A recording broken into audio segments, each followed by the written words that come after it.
Good evening. Tonight we start the last word with breaking news coming in at this moment related to the search and seizure and detentions carried out today against journalists linked with NewsClick. NewsClick founder Prabir Purkayastha and Amit Chakravarti have been arrested. A total of 46 suspects have been questioned and digital devices, documents, etc. have been seized, collected for examination. Further investigation is in process. My colleague Arvind Gunasekharan joins us with more. Arvind, tell us what happened and under what cases have these journalists been arrested?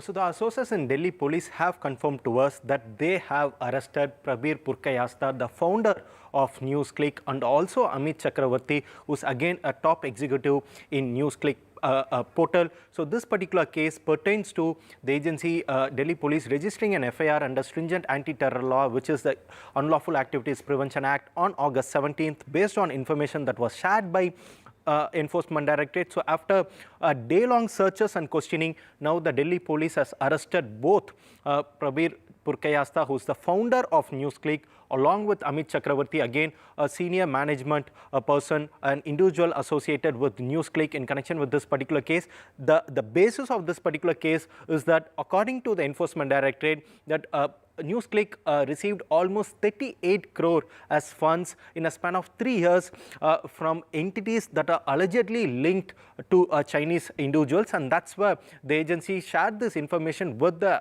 Delhi police. So according to the Enforcement Directorate investigation, that this particular 38 crore, almost 9 crore was received as foreign direct investment, and remaining 29 crore was received as services for export. That's where almost 38 crore was accounted by the Enforcement Directorate, and that's why the Enforcement Directorate has written to the Delhi police saying that with this 38 crore, these individuals tried to influence the content of NewsClick in favor of China, and that's where the Enforcement Directorate asked the Delhi police to initiate investigation. So because it's a cognizable offence, according to the Delhi police sources, the agency registered an FIR under stringent anti-terror law, which is UAPA, and 2 sections of IPC on August 17th, and today the agency initiated searches at around 40, covering almost 46 individuals across the country. All these 46 individuals are linked or associated with NewsClick at some point of time. Almost out of this 46, 9 are women journalists. So after a day-long searches and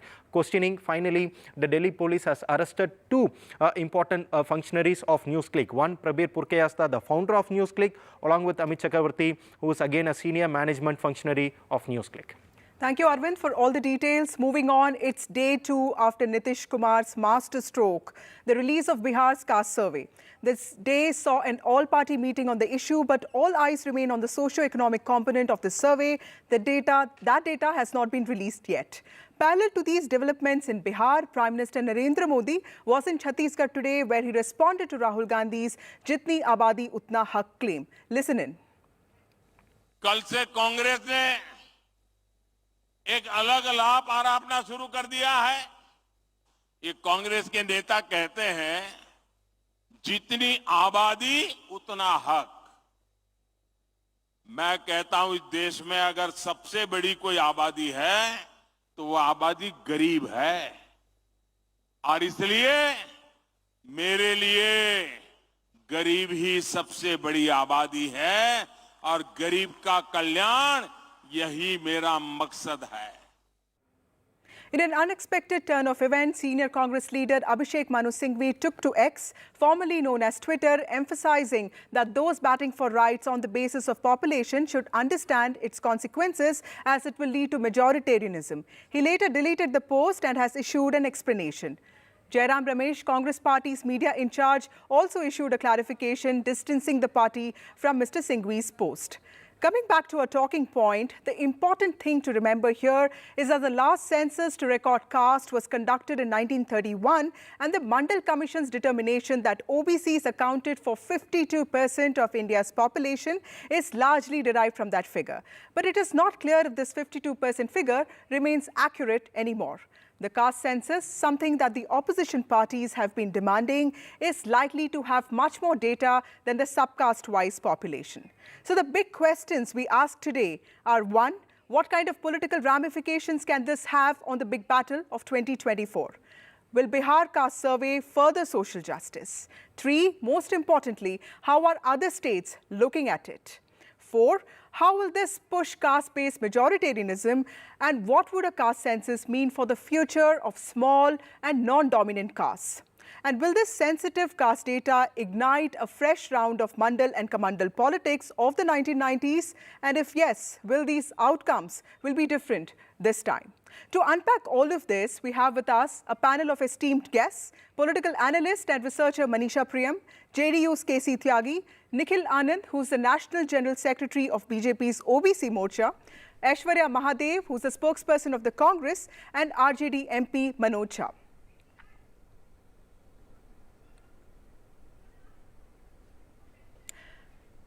Ms. Aishwarya, I'd like to go to you first. Your party has been pushing the issues related to OBCs, but today we saw a tweet by Mr. Abhishek Manu Singhvi, and subsequently there was also a clarification by Mr. Jairam Ramesh. So does that mean that there is a certain sense of dissonance, or for that matter disagreement within the party when it comes to the caste census? Good evening. I think a tiny tweet or X comment and then a clarification is hardly warranted for an entire debate. So I will take this time to talk about the larger issues and what I think is one of the most important consequences of this socio-economic survey that has come out.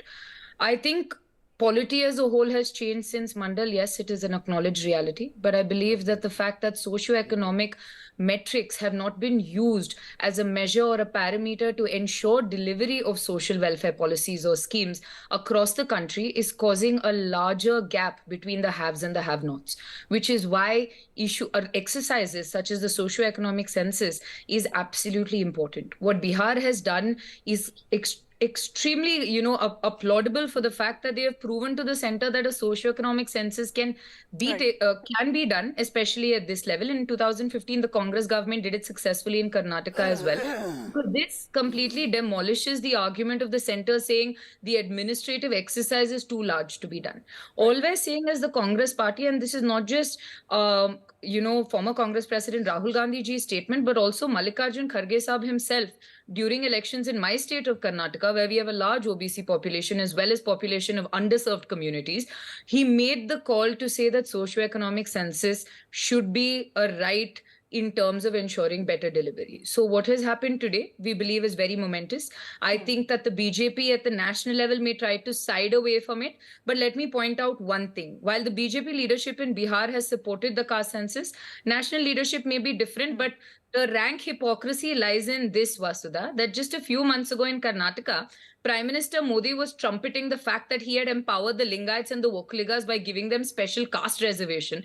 But apparently after the decimation in my state, the idea of caste-based empowerment or reservation or quota or even delivery seems to have become an evil word today. And I think that hypocrisy is something that the BJP cannot reconcile with. But the Congress and the India Alliance is very firm in the manner that we believe socio-economic census do play a very important role for progress. And we will hope that all other like-minded parties and individuals, irrespective of parties also, do stand with the rights of the underserved. Right. Nikhil ji, will you like to respond to that, respond to Aishwarya's comment? In the 90s, we saw the Mandal movement transforming politics in the Hindi heartland, but, we also saw the surge waning over, and, we saw the BJP come up with its own framework of social engineering, and we have seen smaller communities of the OBCs voting for the BJP in the last 10 years. But how do you see opposition's renewed focus on OBC? Do you see this as a challenge for your party? Of late, Congress has started realizing that it should be pro to social justice. Otherwise, we all know that what happened to Kaka Kalankar report and how the Mandal Commission report was put on hold. And now, what happened to 2011 caste census exercise? It was the Congress party which failed and sabotaged the whole caste census process of 2011, wasting around 6,000 crore rupees of public exchequer money. My point is that BJP has always been pro to social justice. We were the part of Karpuri Thakur government in Bihar, which implemented reservation policy, and it was the Congress party which opposed Karpuri Thakur. And we were the part of VP Singh government, and that time, all these parties, and especially Congress party, what Rajiv Gandhi did, he spoke for 1.5 hours and he was spitting venom against the OBC community. We all know that Congress has zero credibility. It is the Congress party which put on hold giving constitutional status to NCBC. And now Narendra Modi ji has given and reservation to OBCs in need. We have more than 60% subaltern community ministers at the center. And this PM Vishwakarma Yojana, it is going to cater the interest of 60% of the OBC population. And my point is that caste census is, we are not at all against what happened in Bihar. It was a prerogative of the NDA party. BJP was part of it. Twice the resolution was passed. We went to the Prime Minister in all party delegation. We were the part of all party meeting. So we have not been opposed to this caste census. My point is that for an extensive and comprehensive caste census at the center, there should be a modality. It is an extensive exercise. You see, just a minute. Right. Like Brahmins are an upper caste community. You see Giri, Goswami, Bhatt, Bhatt, all the Brahmin subcaste comes in EBC, OBC. And Valmiki is in SC in North India. They are in OBC in Telangana and Andhra Pradesh. Likewise, there are Rajput communities, many subcastes are in OBCs and EBCs. My point is that there is no problem. BJP is not at all in toto against the caste census, but there should be a modalities, and I think when the atmosphere... Yes, Mr. Anand, I know, Aishwarya, you want to respond to that, but let me just go to Manisha Priyamji first.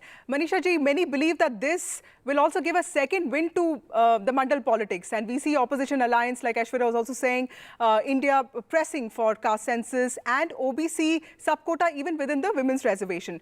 Do you see this Bihar caste survey likely triggering a churn in national politics ahead of, in the run-up to 2024? So, first of all, this is a very important move that has happened, because what you've seen now is not just that it's a caste census, it's telling you how much of which one and giving it to you in an assembly-wise detail. Now, I have seen many ticket distributions and they have basically used the 1931 as the basis, and on that basis made estimates of who's where. So the bogey of the upper caste and combination politics, etc., is now put to rest, and therefore it is quite clear that there will be a politics of the pichdas. Now this politics of the pichdas, which is the backwards, will be a politics which will be caste and class combined. You have to remember that when we talk about the OBCs, the two layers are not something that you can add together. They are like water and oil. The upper layer of the OBCs, for example, is very different. The EBCs in Bihar, for example, combined with the SCs, far better in terms of economic status, unfortunately. Therefore, the politics of poverty will come to the forefront. The lower caste will be the people who will understand assembly constituency-wise, district-wise, that we matter in terms of votes. It's a very high level of conscientization. Now, I was raising my hand to point out to a fellow panelist that in 1979, when Karpuri ji brought reservation to the House of Assembly, the alliance broke with Jansangh then precisely on reservations. And that's something he cannot challenge me on, because I was present as a child in the mediating meetings between Kailashpati Mishra and Karpuri Thakur ji. Both of them were very beloved to me as my guardians. One taught me to write in Hindi and to think Kailash ji, my dear one. The other one always telling me that there is a politics beyond, which is the politics of the backward caste. So don't, today the BJP's course corrected, and Samrat Chaudhary ji is someone who they've borrowed from the JD camp. Remember, even VP Singh politics. The VP Singh politics came to fruition in Bihar because there was an important meeting between VP and Karpuri in 1987. Unfortunately, Karpuri ji did not live to see that day. By 1988, he was dead and gone. But I am delighted today that this country today knows the name of Karpuri Thakur. We've lived in Delhi for 30, 40 years, and it was an anathema. Remember, if you took the name of Karpuri, you had to be a backward who had to hide his face. And Right. neither the Congress nor the Jansangh was very comfortable with it. Right. Of course, both parties have Right. come home to Right, peace right, today. right. And Yes. it's a big win for Yes, the ma'am. ideas and ideologies of Karpuri, who I Yes. swear by and abide by. Yes, ma'am. Aishwarya, I'm going to give you just 1 minute to respond to Nikhil before I go to Mr. Tyagi. What would you like to tell him? Quite honestly, I think Ms. Priyam has said a lot of what had to be explained, and I don't think anybody could have put it more precisely. But the one point I want to make is that you cannot negate the fact that, yes, of course, you admit that even my leadership has said that we may have made mistakes in terms of the caste exercise, but we've come to acknowledge the fact that there are communities that are underserved and require representation. And if the Bharatiya Janata Party is such a party of difference, forget history, we may have been wrong. If you're a party that makes a difference, you're Sabka Saath, Sabka Vikas. Why is it that you do not have the courage of conviction to actually talk about today? Panelists will say it today, but what the Prime Minister has said is a slap in the face of every backward community fighting for more representation and for more development and empowerment. And the BJP cannot say anything about it. And you have somebody from an OBC Morcha. I come from a very underrepresented backward community myself in Karnataka, and I have seen how empowerment programs leave people behind, which is why we believe a socio-economic Right, service, right. which allows actions Yes, that can yes. help these communities, is extremely critical. Yes, thank you. Mr. Tyagi, thank you so much for waiting. Bihar's caste survey has been presented in the State Assembly as an attempt to collate data that's needed to frame welfare packages. Now, we are talking about development with justice. That's what the government has said. But this is just a survey data, sir, not socioeconomic census data. So how does your government intend to go about it? वसुधा जी, चूंकि बिहार से और JD Janata Dal से जुड़ा मामला है जी, इसलिए मुझे थोड़ा अतिरिक्त समय आप देंगे। मनीषा जी ने और निखिल जी ने जिन इतिहास का जिक्र किया, मैं भी उसका साक्षी रहा हूं। जब मुंगेरी लाल कमीशन की रिकमेंडेशन विधानसभा में आई तो कर्पूरी ठाकुर चीफ मिनिस्टर होने के नाते उसको रखा, और इतिहास गवाह है, और निखिल जी आप भी गवाह हैं और मनीषा जी गवाह हैं। उसके बाद कर्पूरी ठाकुर जी को जनता पार्टी के ही लोगों ने, और कांग्रेस पार्टी भी उस समय विपक्ष में थी, इसलिए उसको मैं नहीं शिकायत करता, 99% जो जनसंघ के पुराने लोग थे उन्होंने कर्पूरी ठाकुर के खिलाफ अविश्वास प्रस्ताव पास कराने में मदद की, और फिर रामसुंदर दास जी जनता पार्टी के अंदर ही मुख्यमंत्री बने। मैं उस समय जनता पार्टी के युवा संगठन का ऑल इंडिया का जनरल सेक्रेटरी था, नंबर 1। नंबर 2, मैं उस पार्लियामेंट में था 9th लोकसभा में। निखिल जी, जब वीपी सिंह जी ने मंडल लागू किया तो रथ यात्रा लेकर के उसके बाद अडवाणी जी चले थे, जिसको आप मंडल वर्सेस कमंडल कहते हैं, और जिस दिन वीपी सिंह जी डिथ्रोन हुए हैं और चंद्रशेखर जी बने हैं, उस नॉन कॉन्फिडेंस पे आपकी पार्टी कांग्रेस पार्टी ने मिलकर के वीपी सिंह को हटाया। तो दोनों बार जब मंडल के मसीहा जी, चाहे वो कर्पूरी ठाकुर जी रहे हों और चाहे वो वीपी सिंह जी रहे हों, उन दोनों का विरोध आपकी पार्टी ने किया, और इसको तो आपको बिल्कुल नहीं करना चाहिए था जी। पर मिस्टर त्यागी, अभी प्राइम मिनिस्टर का कहना है कि ये जो अटेम्प्ट हो रहा है ये सोसाइटी को बांटने की कोशिश की जा रही है, समाज को फ्रैगमेंट करने की कोशिश की जा रही है। तो अच्छा, मैं उस पे भी आता हूं। मैं इस क्रिटिसिज्म को आप किस तरह देखेंगे?